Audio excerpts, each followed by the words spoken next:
भागलपुर नगर निगम का अतिक्रमण हटाओ अभियान आज भी जारी रहा। शहर में करीब 5 घंटे तक अभियान चलाया गया। इस दौरान मुख्य फोकस तिलका माझी चौक से 0 माइल तक रहा। यहां निगम कर्मियों ने सड़क किनारे से अतिक्रमण हटाया। अभियान के दौरान अतिक्रमण शाखा प्रभारी वशिष्ठ नारायण के साथ नगर निगम के निजी सुरक्षा गार्ड मौजूद रहे। अतिक्रमण शाखा प्रभारी ने बताया कि जिलाधिकारी के निर्देश एवं नगर आयुक्त के आदेश पर लगातार अभियान जारी है। शनिवार को अभियान के दौरान कार्रवाई करते हुए कुछ स्थान पर जुर्माना भी वसूला गया। साथ ही जेल रोड में साइकिल ट्रैक से भी अतिक्रमण हटवाया गया। वहीं भागलपुर जेल रोड में चलाए जा रहे अतिक्रमण हटाओ अभियान का जायजा लिया हमारे सहयोगी सैयद इनामुद्दीन ने।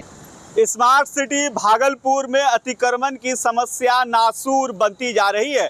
हालांकि इसको लेकर के जिला प्रशासन और नगर निगम काफी गंभीर है और अतिक्रमण हटाओ अभियान शहर में लगातार चलाया जा रहा है, लेकिन फिर भी अतिक्रमणकारी अपनी फितरतों से, अपनी आदतों से बाज नहीं आ रहे हैं और नगर निगम के द्वारा लगातार जुर्माना वसूला जा रहा है। इस वक्त हमारी मौजूदगी है भागलपुर के जेल रोड में और आप देख सकते हैं कि यहाँ पर भागलपुर नगर निगम का जो अतिक्रमण दस्ता है, भागलपुर नगर निगम के जो अतिक्रमण प्रभारी है वशिष्ठ सिंह जी, वो यहाँ पर पहुंचे हुए हैं और अतिक्रमण को इस रोड में खाली कराया गया है। भागलपुर के जेल रोड से ये तस्वीर हम आपको दिखा रहे हैं। हम आपको बता दें कि एक दिन पूर्व न्यूज अंग बिहार ने साइकिल ट्रैक को लेकर के भी खबर चलाई थी, जिसमें दिखाया गया था कि इस ट्रैक पर भी अतिक्रमणकारियों ने अपना कब्जा जमा लिया है। उसे भी हटाने के लिए कहीं ना कहीं ये टीम यहाँ पर पहुंची है और अतिक्रमण जो है तो हटाया गया है। शहर में लगातार अतिक्रमण अभियान चलाया जा रहा है।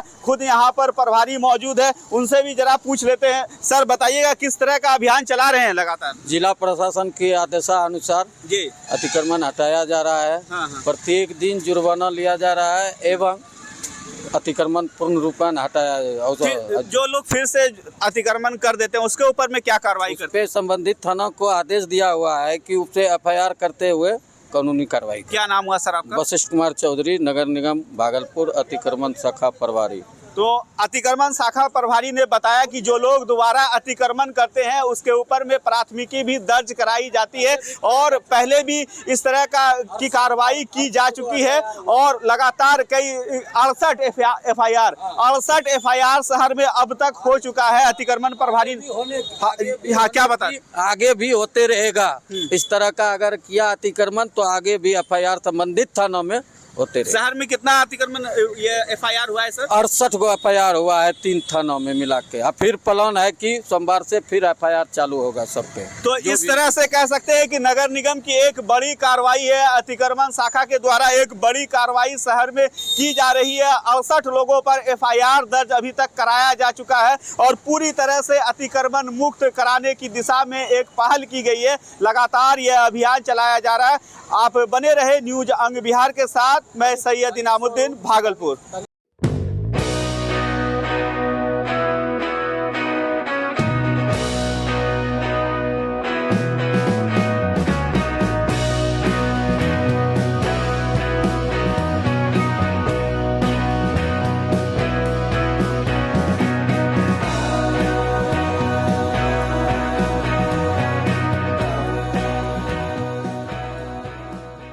भागलपुर के टाउन हॉल में जनप्रतिनिधियों और कर्मियों के लिए एक दिवसीय कार्यशाला सह उन्मुखीकरण कार्यक्रम आयोजित किया गया। कार्यक्रम का आयोजन भागलपुर जिला प्रशासन द्वारा किया गया। उन्मुखीकरण कार्यक्रम की अध्यक्षता जिलाधिकारी डॉक्टर नवल किशोर चौधरी कर रहे थे। डीएम ने बताया कि कार्यशाला का मुख्य उद्देश्य जनप्रतिनिधियों और ब्लॉक स्तर के अधिकारियों को सरकारी योजनाओं और सेवाओं के बारे में जागरूक करना था, ताकि ये जानकारी आम जनता तक प्रभावी रूप से पहुंच सके। जिलाधिकारी ने पंचायत स्तर पर प्रशासनिक कार्यों में पारदर्शिता और जन भागीदारी बढ़ाने पर भी जोर दिया। लोग भागलपुर में टाउन हॉल में एक कार्यक्रम करा रहे हैं, जिसमें पंचायत स्तर के समस्त जनप्रतिनिधि, जिसमें कि खास करके मुखिया जी हैं, उप मुखिया जी हैं, पंचायत समिति के सदस्यगण हैं, प्रमुख जी हैं, जिला परिषद के सदस्यगण हैं और जिला परिषद के अध्यक्ष जी भी हैं। इसके साथ मैंने अपने समस्त BDO, DPRO, समस्त पंचायत सचिव और वरीय अधिकारियों, कई विभाग के अधिकारियों को इस उन्मुखीकरण में हम लोगों ने बुलाया है। मेरा स्पष्ट मानना है कि सरकार की सैकड़ों योजनाएं जमीनी स्तर पर चल रही है, लेकिन हमारे जनप्रतिनिधियों को वास्तविक जानकारी नहीं होने के कारण, हमारी आम जनता को कई चीज़ों की जानकारी नहीं होने के कारण उनको उचित लाभ नहीं मिल पाता है या उचित लाभ नहीं ले पाते हैं। इसमें हमने 13 विभागों की योजनाओं के बारे में समस्त जनप्रतिनिधियों को बुलाया है और उनको बताएंगे कि गांव की जनता को, पंचायत की जनता को कैसे बेहतर लाभ मिल सकता है और कैसे वो अप्लाई कर सकते हैं। तो हमारे अधिकारी आज सभी को प्रशिक्षण देंगे। मैंने भी बहुत सारी बातों को बताया है और आश्चर्य की बात है कि कई मुखिया जी जिनका कि टेन्योर 2.5 साल से अधिक हो गया, उनको कई चीज़ों के बारे में जानकारी नहीं थी, जिसको कि आज हम लोग और डिटेल में उनको बताएंगे। उनको पम्पलेट्स भी दे रहे हैं। पुनः अगले महीने हम लोग उनकी पुनः बैठक करेंगे और अब सभी मुखिया जी को भी हम जिम्मा दे रहे हैं कि वो ग्राम स्तर पे लोगों को बताएं और योजनाओं का लाभ दिलाएं और जिससे कि हमारी आम जनता लाभान्वित हो सके और सरकार की योजनाओं को अच्छे तरीके से पूर्ण कराएं। हम अगले महीने में कई मुखिया जी को सम्मानित भी करेंगे जो काफ़ी बेहतर काम करेंगे और इससे आम जनता को पूरा लाभ मिलेगा। भागलपुर में कुपोषित बच्चों को पोषण युक्त आहार और चिकित्सा सुविधा प्रदान कर उनके जीवन में बदलाव लाया जा रहा है। इसकी विस्तृत जानकारी डीएम डॉक्टर नवल किशोर चौधरी ने दी। एक बार जब हमारा आंकड़ा आया तो उसमें हमें जानकारी मिली, जो रफ आंकड़ा था, कि हमारे यहाँ 10,000 से अधिक बच्चे लगभग कुपोषित हैं, जो इस भागलपुर जैसे पुराने ज़िले के लिए एक बहुत चिंताजनक बात थी। फिर हम लोगों ने डीडीसी साहब, डीपीओ आईसीडीएस, जीविका, हेल्थ डिपार्टमेंट, कल्याण विभाग, सभी विभाग के अधिकारियों को एवं कर्मियों को मैंने लगाया और सर्वे किया तो वाकई वो आंकड़ा 10,752 बच्चे इसमें कुपोषित श्रेणी में आए, जो एक हमारे लिए बहुत चिंताजनक बात थी। और वो 10,052 बच्चे नहीं हैं, उन बच्चों को पालने वाले परिवार हैं जो रोज़ दुविधा में रह रहे थे और रोज़ परेशान रह रहे थे अपने बच्चों के लिए। बच्चे हमारे सभी पूरे परिवार के लिए, हमारे समाज के लिए काफ़ी महत्वपूर्ण होते हैं और ये हमारे देश के कर्णधार हैं। इसलिए मैंने निर्णय लिया और अपनी पूरी टीम को हमने अपने उप विकास आयुक्त, आईसीडीएस के डीपीओ, डीपीएम जीविका, स्वास्थ्य विभाग के अधिकारी, कल्याण विभाग के अधिकारी, इन सभी को लगाया और लगा करके एक टीम हमने बनाया कि उन हर बच्चों को आंगनबाड़ी सेविका जांच कराएगी और हमारी टीम, हेल्थ विभाग की टीम जाके हर केंद्र पर लगभग जांच किया। उन बच्चों के गार्जियन को हम लोगों ने ट्रेन किया। उन बच्चों के गार्जियन में बहुत लोग काफ़ी गरीब थे, जिनको राशन की समस्या थी, हम लोगों ने राशन उपलब्ध कराया। बहुत सारे बच्चे ऐसे थे जिनका घर पे ट्रीटमेंट हो सकता था, हम लोगों ने आशा के माध्यम से घर पे दवाइयाँ उपलब्ध कराई। और आशा चूँकि उसी मोहल्ले में रहती है और सेविका सहायिका उसी मोहल्ले में रहती है, उनका घर घर जा कर के विजिट कराया। और एक अच्छी बात मैं बता रहा हूँ कि करीब 45 दिनों में उस आंकड़ा को घटा करके हम लोग 500 पे ले आए। और इसी कड़ी में हम लोगों ने पोषण पुनर्वास केंद्र जो हमारे सदर अस्पताल में था, उसको हमने डाइवर्सिफाई किया कि सदर अस्पताल के अलावे वो हमारा जो सब डिविजनल अस्पताल है वहाँ पोषण पुनर्वास केंद्र हो, वहाँ हम लोगों ने उसको बनाया। और पोषण पुनर्वास केंद्र में बेड की संख्या को हम लोगों ने बढ़ाया। यहाँ पहले 20 बेड था, उसको हमने 50 बेड किया। वैकल्पिक व्यवस्था भी हम लोगों ने रखा था कि 100 बेड की जरूरत पड़ी तो 100 बेड भी हम उपलब्ध कराएंगे। तो विभिन्न माध्यमों से। दूसरी बात, सभी पीएचसी के इंचार्ज को और वहाँ के बीडीओ को हमने नोडल बनाया कि बीडीओ साहब अपनी अध्यक्षता में प्रतिदिन बैठक करेंगे, जिसमें पीएचसी के इंचार्ज हैं, सीडीपीओ हैं, डीपीएम के ये जीविका के कर्मी हैं, पदाधिकारी हैं, लोग आएंगे। उनने हैंड होल्डिंग किया और हैंड होल्डिंग करके अभी का जो मेरा वर्तमान आंकड़ा है वो इस ज़िले में कुपोषित बच्चों की संख्या 200 से कम हो गई है। और मैं इसके लिए मैं अपनी पूरी टीम को शुभकामनाएं देता हूं, बधाई देता हूं कि हमारी पूरी टीम ने मेहनत करके इसको किया है। और जब ये आंकड़ा 500 तक पहुंचा या उससे पहले ही हमारा आंकड़ा था, तो हम लोगों ने कुछ कुछ बच्चों को गोद लेवाया अपने अधिकारी से, अपने कर्मियों को। हमने कहा कि प्रत्येक कर्मी हमारा कम से कम 3 बच्चे को गोद लेगा, जो जिस क्षेत्र में काम करता है उन बच्चों को देखेगा और उनकी जवाबदेही हमने दिया कि वो उस बच्चे को कुपोषण मुक्त करें, सुनिश्चित कराएं। इसमें हमारे समस्त पदाधिकारियों और कर्मियों ने बहुत मेहनत किया है। मैं सभी को शुभकामनाएं देता हूं, बधाई देता हूं और धन्यवाद देता हूं। इस नेक काम में, अपने मूल काम के अलावे इस नेक काम में उन्होंने पूरे जिला को ऊपर उठाने में काफ़ी मदद किया है।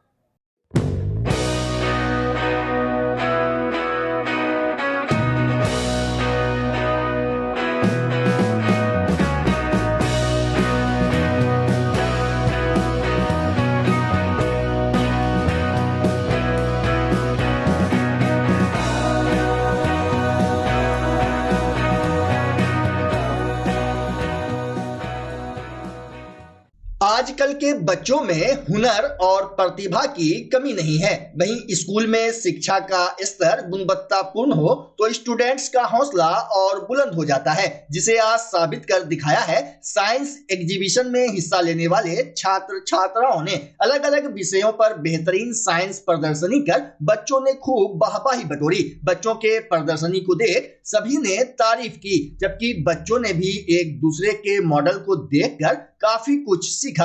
हम बात कर रहे हैं भागलपुर सुल्तानगंज अब्जूगंज स्थित एनएन इंटरनेशनल स्कूल में आयोजित साइंस एग्जीबिशन की। इसके पूर्व विज्ञान मेला का उद्घाटन सेवानिवृत्त एडीएम भोगेंद्र कुमार भारद्वाज, सुल्तानगंज नगर परिषद के सभापति राजकुमार उर्फ गुड्डू, उप सभापति नीलम देवी, सुल्तानगंज के शहर प्रबंधक रविश चंद्र वर्मा, शरण राष्ट्रीय मानवाधिकार एवं अपराध विरोधी संगठन के अध्यक्ष ईशान सिन्हा, स्कूल के director A K. Dubey, principal Anamika Dubey, नगर योजनाकार सुषमा शिल्पी और आगत अतिथियों ने संयुक्त रूप से किया। मौके पर डायरेक्टर ए.के. दुबे ने बताया कि बच्चों को जितना ज्यादा विज्ञान के बारे में जानकारी होगी उतना ही आगे बढ़ने की संभावना होगी। विज्ञान प्रदर्शनी में उप प्राचार्य विंध्याचल चौबे, स्कूल प्रबंधक दिनेश झा, परीक्षा प्रभारी अजय कुमार, लेखापाल आशीष कुमार सिंह समेत कई शिक्षक और कर्मियों ने महती भूमिका निभाई। वहीं अपने संबोधन में शरण राष्ट्रीय मानवाधिकार एवं अपराध विरोधी संगठन के अध्यक्ष ईशान सिन्हा ने बताया कि बच्चों द्वारा बेहतरीन साइंस प्रदर्शनी बनाई गई, जिससे न केवल इन्हें बनाने वाले छात्र छात्रा प्रोत्साहित हुए हैं बल्कि उन्हें भी खुशी मिली है। जबकि डायरेक्टर ए.के. दुबे ने विज्ञान और प्रौद्योगिकी के क्षेत्र में युवा पीढ़ी के योगदान के महत्व पर विस्तार से प्रकाश डाला। दुबे है, मैं एनएन इंटरनेशनल स्कूल, नरेंद्र नाथ इंटरनेशनल स्कूल के डायरेक्टर हूं। आज हमारे यहाँ साइंस एग्जीबिशन का कार्यक्रम है।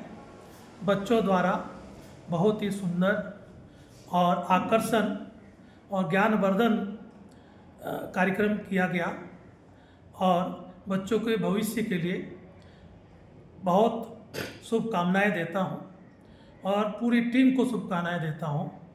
और इसी तरह रेगुलर जो है बच्चों का भाव और आकर्षण स्कूल के प्रति रहे, इसके लिए धन्यवाद करता हूं। प्रोग्राम तो आपका बहुत अच्छा था। टीचर और बच्चों दोनों ने खूब मेहनत किया है और ज़िंदगी के हर विधाओं पे, धर्म पे, मंदिर पे, पुरानी चीज़ों पे, आपको खेती पे, पुरानी सभ्यता पे, नई सभ्यता पे, विकास पर, सभी क्षेत्र को विद्यार्थियों ने अपनाया है, चुना है और उस पर अपना अपना मॉडल दिया है और उनका प्रयास है बहुत सराहनीय है, बहुत अच्छा है। बहुत बच्चों के तो बहुत अच्छे अच्छे मॉडल थे और हम इसके लिए इस विद्यालय के शिक्षकों को, यहाँ की व्यवस्था को बहुत साधुवाद देते हैं। रिटायर्ड एडिशनल कलेक्टर हूँ और एडिशनल जिला पदाधिकारी। अजगैबीनाथ धाम नगर परिषद सुल्तानगंज में जो हमारा प्रतिष्ठित शैक्षणिक संस्था एनएन इंटरनेशनल स्कूल है, आज यहाँ एग्जीबिशन का कार्यक्रम रहा और बच्चों का शानदार प्रदर्शन रहा और मुझे इस बात का प्राउड है कि इस विद्यालय के तहत हमारे बहुत सारे बच्चे आज साइंटिस्ट के रूप में उन्होंने अपनी प्रस्तुति पेश की और ख़ास करके मैं प्रिंसिपल सर, मैडम और समस्त मैनेजमेंट टीम का आभार व्यक्त करता हूं कि आपने बच्चों के लिए कड़ी मेहनत की है, आपने अच्छा बेस्ट दिया है। बच्चों ने भी अपने अपने विषयों पर पूरी अध्ययन कर, एक बच्ची ने आज मुझे बताया जो महादेव भगवान होते हैं, शिव जी होते हैं, शिवलिंग के बारे में जो उन्होंने बताया तो मैं दंग रह गया और ये गहन अध्ययन का विषय था और काफ़ी अच्छी प्रस्तुति बच्चों के द्वारा की गई थी और ये पूरे शहर के लिए, अजगैबीनाथ धाम के लिए प्राउड का विषय है कि एनएन इंटरनेशनल स्कूल का जो अपना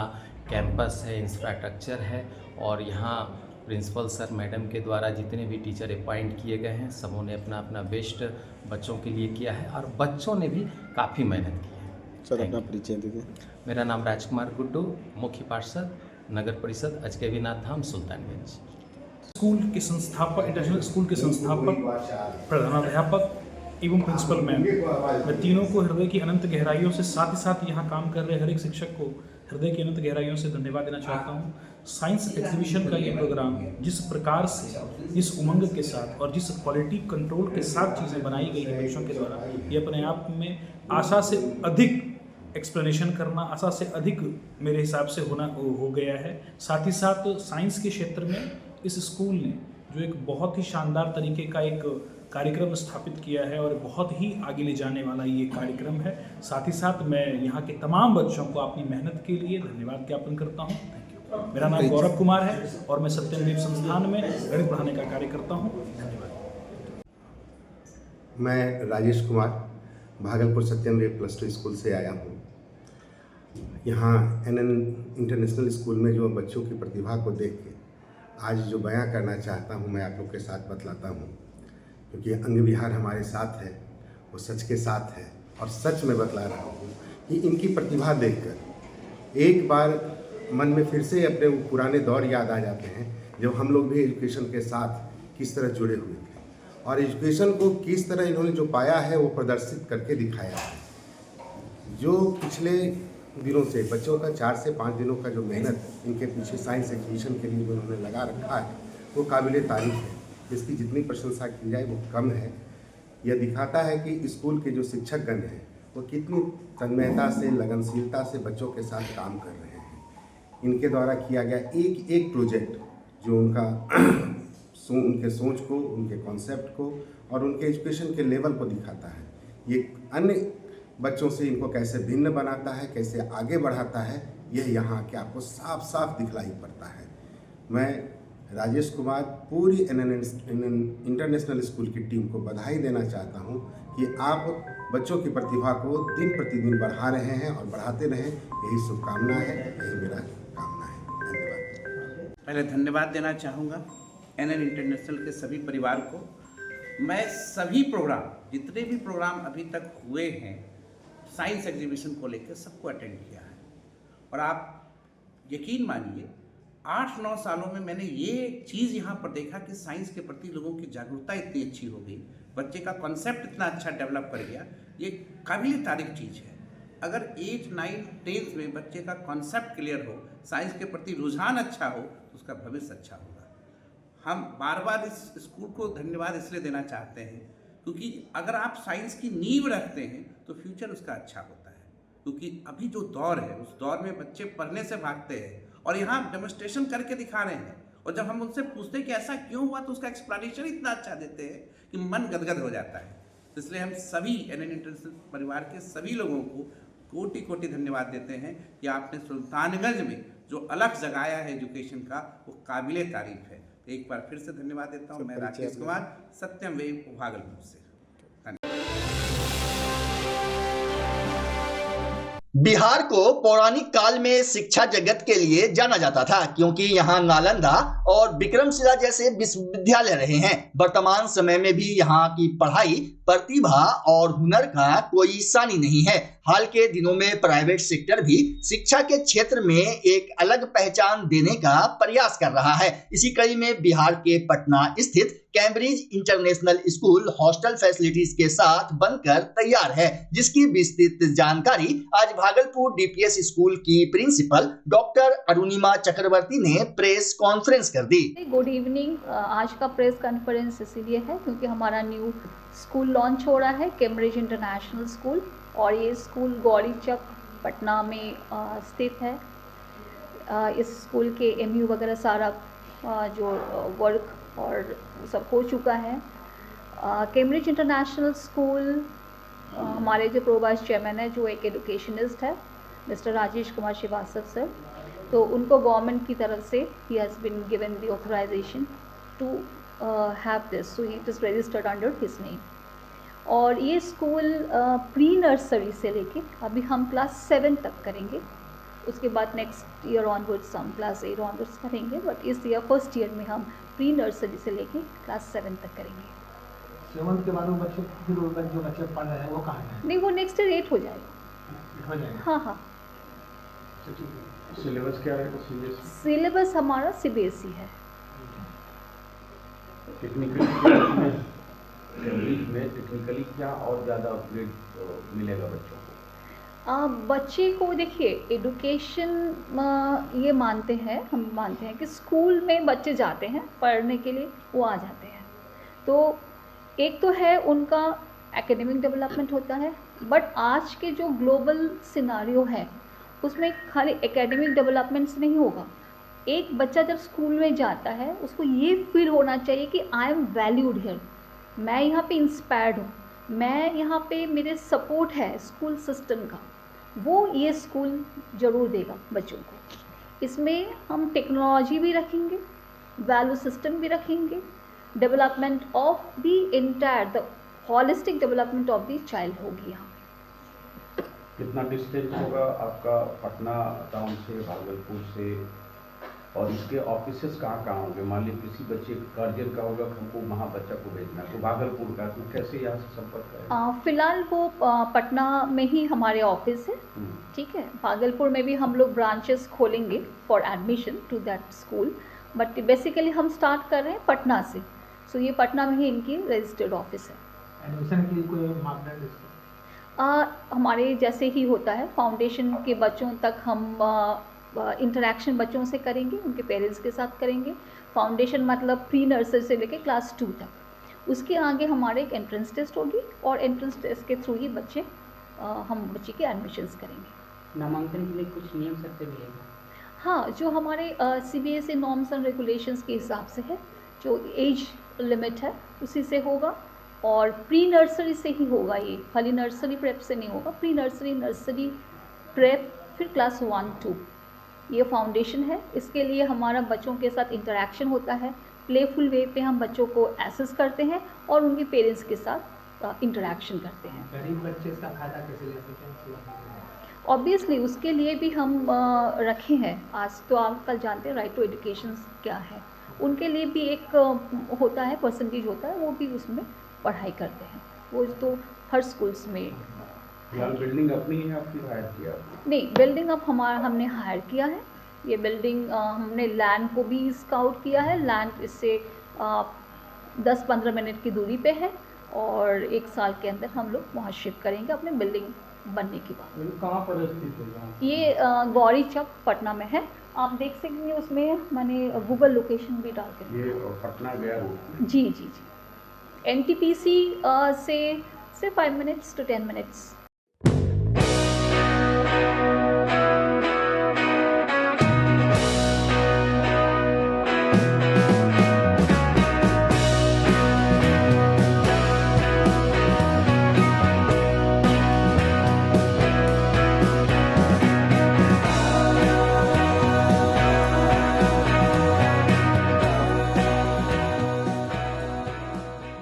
पूर्ववर्ती छात्र संघ कला केंद्र भागलपुर की ओर से आयोजित 3 दिवसीय रंग कथा 2024 का शुभारंभ आज से हो गया। आयोजन की शुरुआत चित्रकला प्रतियोगिता से की गई, जो 2 श्रेणियों सामान्य एवं मंजूषा विधा में आयोजित की गई है। प्रतियोगिता सुबह 10:30 बजे से दोपहर 1 बजे तक चली और इसमें भागीदारी पूरी तरह निःशुल्क थी। मौके पर शशि शंकर ने बताया कि प्रतियोगिता में प्रथम, द्वितीय और तृतीय स्थान पाने वाले चित्रों को प्रदर्शनी में प्रदर्शित किया जाएगा। 3 दिवसीय कार्यक्रम में बिहार के अलावा अन्य राज्यों के कलाकार भी भाग ले रहे हैं। बता दें कि 29 और 30 दिसंबर को कला प्रदर्शनी आयोजित की जाएगी। समापन समारोह के दौरान फोल्डर और स्मारिका का विमोचन भी होगा। वहीं प्रतियोगिता में भाग लेने वाले सभी कलाकारों को स्मृति चिन्ह दिया जाएगा। कार्यक्रम के दौरान सचिव शशि शंकर, पंकज मणि, मृदुला सिंह, सीए प्रदीप झुंझुनवाला, अमृता सहित कई गणमान्य लोग उपस्थित रहे।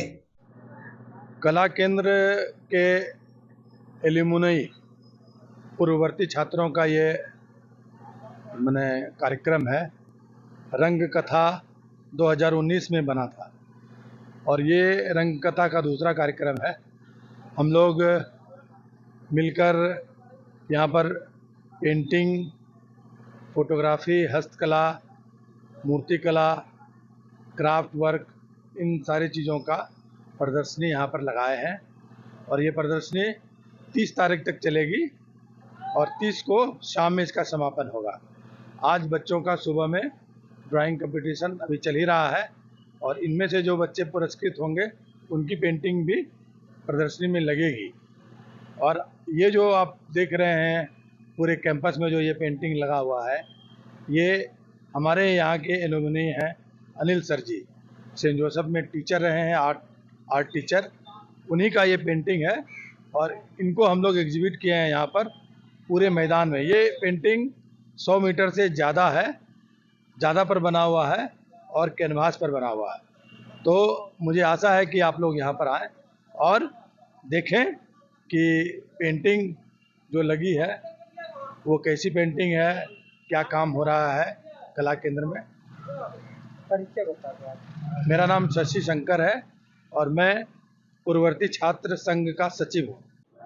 हम लोग जितने भी भागलपुर के आर्टिस्ट हैं, खासकर कला केंद्र से पास आउट पूर्ववर्ती छात्र, और प्रतिवर्ष रंगकथा का आयोजन करते हैं जिसमें भागलपुर के ज़्यादा से ज़्यादा स्कूल के बच्चों को शामिल करके पहले तो उसका ड्राइंग कंपटीशन कराते हैं, उसको प्राइज़ देते हैं और उसके बाद देश भर में जहाँ भी कला केंद्र से पास आउट छात्र छात्राएं हैं, साथी हैं जो कि सरकारी या गैर सरकारी संस्थान में एज ए आर्टिस्ट काम कर रहे हैं, सबका जुटान रंग कथा के आयोजन में हुआ है। और हम लोगों का यह कार्यक्रम 3 दिनों तक चलेगा। 5 बजे ये चित्रकला प्रदर्शनी का उद्घाटन होगा और उसके बाद फिर कल भी दिन भर का कार्यक्रम है, परसों भी हमारा प्रदर्शनी जारी रहेगा। खास बात यह है कि हम लोग चाहते हैं कि अंग क्षेत्र के आर्टिस्ट को पहचान दिलाएं, उनको प्रमोट करें और उनके काम को सराहना मिलते रहे तथा कला जीवित रहे। यह कला केंद्र पुरानी धरोहर है अंग क्षेत्र का, यह उपेक्षाओं का शिकार है, लेकिन बहुत कम लोगों को पता है कि कला केंद्र से पास आउट जितने भी आर्टिस्ट हैं वो अच्छे अच्छे जगहों पर सरकारी या गैर सरकारी पदों पर कार्यरत हैं और देश में नाम कर रहे हैं। मैं खुद डॉक्टर सुधीर केंद्रीय विद्यालय में पिछले 25 सालों से अध्यापक हूं और केंद्रीय विद्यालय का लोगो भी मैंने ही डिजाइन किया है। तो इस तरह की उपलब्धियां अन्य साथियों का भी है जो कि भारत सरकार या प्राइवेट कंपनी सब में काम करते हैं, लेकिन पिछले कुछ दिनों से कला केंद्र उपेक्षित हो गया। हम लोग फिर से इसको पुनर्जीवित करेंगे। तो हम लोग का यही मकसद है कि आर्ट के जरिए अंग क्षेत्र के, अंग जनपद के संस्कृति कला को उजागर करना, प्रमोट करना। यहाँ मंजूषा आर्ट को भी हम लोग प्रमोट करते हैं। मंजूषा के बड़े बड़े चित्रकार हैं, वो भी यहाँ उपस्थित है। आप देखेंगे कि बच्चे कितना अच्छा काम करते हैं और सबसे खासियत ये है कि कला केंद्र में एक ऐसा समन्वय है, एक ऐसा भाईचारा का समन्वय है जो कि वर्ष 1954 से चला आ रहा है और यहाँ कितने हजारों छात्र छात्राएं म्यूजिक में, नृत्य में, फाइन आर्ट में पास आउट हुए और वो अपना काम कर रहे हैं, अच्छा काम कर रहे हैं। चित्रकला को एक पागल विद्यालयों का हो रहा है सर जी, आज प्रिंटिंग विद्यालयों का कुछ पब्लिक स्कूल है, सरकारी स्कूल भी है, इसमें 4-5 स्कूल के बच्चे हैं और क्योंकि टोटल कितने छात्र छात्राएं पहुंचे हैं? 200 छात्र छात्राएं आज उपस्थित हैं इस ड्राइंग कंपटीशन में। परिचय बता दीजिए। मेरा नाम डॉक्टर सुधीर मंडल है। मैं पूर्ववर्ती छात्र कला केंद्र के जितने भी छात्र ग्रुप हैं उसके मैं अध्यक्ष हूँ और मैं पेशे से चित्रकार हूँ।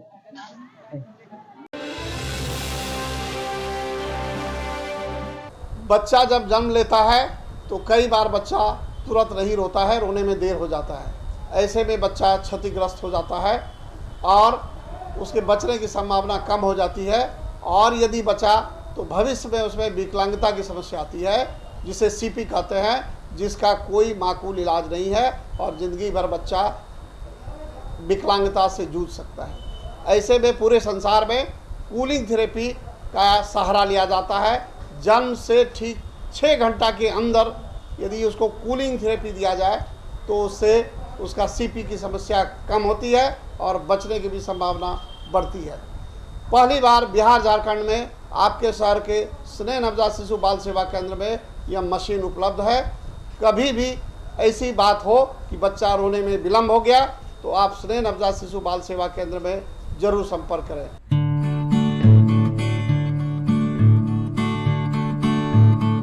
घर शिफ्ट करना हो या ऑफिस रीलोकेट करना हो, मेक माई शिफ्ट के साथ अपने सामान को सुरक्षित पहुंचाइए कहीं भी कभी भी। मेक माई शिफ्ट देते हैं residential and office relocation, long distance relocation, heavy machine shifting, packing and moving, international and intercity moving, car transportation जैसी ढेरों best services. Make my shift packers and movers. For bookings call 8298-181-018 या log on करें www.makemyshift.in। Rinku LED bulb, एक बार लाओ और चलाते ही जाओ। हमारे एलईडी बल्ब्स है क्वालिटी में नंबर 1 और एनर्जी एफिशिएंट, जो रखे एनवायरनमेंट और आपके बिजली के बिल दोनों का ख्याल। रिंकू एलईडी बल्ब के साथ एनर्जी बचाओ और बिल घटाओ। ये है पावर सेविंग लाइट जो चले लंबे समय तक और रखे आपके घर को रोशन। हमारे यहाँ एलईडी लाइट्स मिलते हैं एक व्यापक रेंज में, जो आपकी हर जरूरत को पूरा करेगी। लेकिन यही नहीं, हमारे एलईडी लाइट सिर्फ चमकदार नहीं बल्कि एनवायरनमेंट फ्रेंडली भी है। तो आज ही लाओ रिंकू एलईडी बल्ब और पाओ 1 साल की वारंटी का भरोसा। रिंकू एलईडी बल्ब्स, नई जनरेशन के स्मार्ट बल्ब्स। आज ही संपर्क करें 8651063786 या मेल करें rinku.led.bulb@gmail.com। हमारा पता असाननपुर, भागलपुर, बिहार 812002।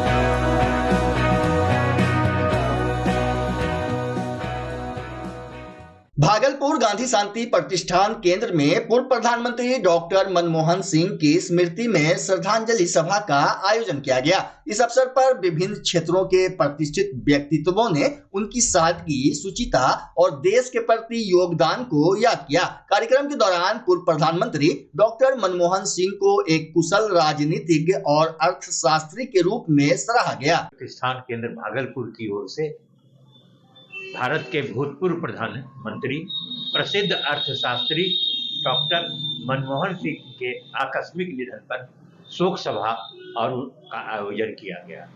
इस अवसर पर श्रद्धा सुमन अर्पित करते हुए वक्ताओं ने कहा कि उन्होंने भारतीय अर्थव्यवस्था को एक नई दिशा और ऊर्जा प्रदान की। भारत में जो वैश्वीकरण आया, निजीकरण आया, उदारीकरण आया, यह उनकी देन है। एक समय ऐसा था जो भारतीय अर्थव्यवस्था लड़खड़ा सी गई थी। उन्होंने इसको दुरुस्त किया और आरबीआई के दिशा निर्देशों को भी उन्होंने कठोर बनाया। भारत की मुद्रा की शक्ति को आगे बढ़ाया और पूरे दुनिया में भारत का नाम ऊंचा किया। और बहुत ही शांत स्वभाव के, मिलनसार, ऐसे धनी व्यक्तित्व थे। लोग उनको कहते हैं कि ये तो बराबर मौन रहते, लेकिन मौन रह करके भी उन्होंने इतना मजबूत काम किया, इतना सुदृढ़ काम किया, तो देश की दशा और दिशा को सुधारा और आर्थिक उदारीकरण की नीति को आगे बढ़ाया।